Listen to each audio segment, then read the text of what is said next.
రోజుకో చిత్ర విచిత్ర రోగం ఒక్కో రూపంలో జనాన్ని ఇదిగో ఇలా కాటేసి రోగగ్రస్తుని చేస్తోంది. అసలు ఆ వచ్చిన రోగం ఏమిటో, ఎందుకు వస్తుందో తెలియక ఇలా కింద మీద పడుతూ చాలా మంది బాధపడుతున్నారు.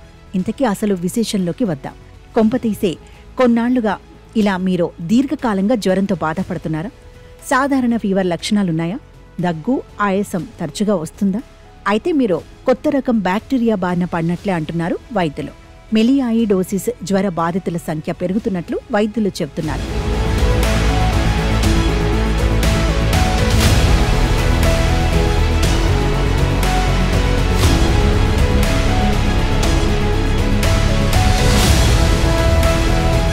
బర్కోల్డేరియా సుడోమాలి అనే బ్యాక్టీరియా కారణంగా సుదీర్ఘకాలం జ్వరం వేధిస్తున్నట్లు గుర్తించామని ఇన్ఫెక్షియస్ వ్యాధుల నిపుణులు అయిన వైద్యులు తెలిపారు.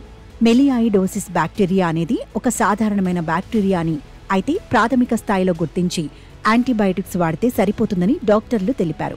సాధారణంగా వర్షాకాలంలో జ్వరం, జలుబుతో బాధపడటం, అదేవిధంగా డెంగీ, మలేరియా వ్యాధి బారిన పడటం, వ్యాపించటం జరుగుతుందన్నారు.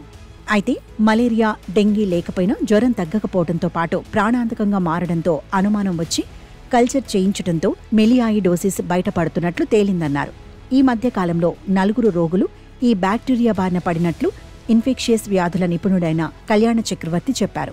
ఈ వ్యాధిని సకాలంలో గుర్తించి యాంటీబయాటిక్స్ వాడితే తగ్గిపోతుందన్నారు. లేకపోతే ప్రాణాంతకంగా మారే అవకాశం ఉంటుందన్నారు.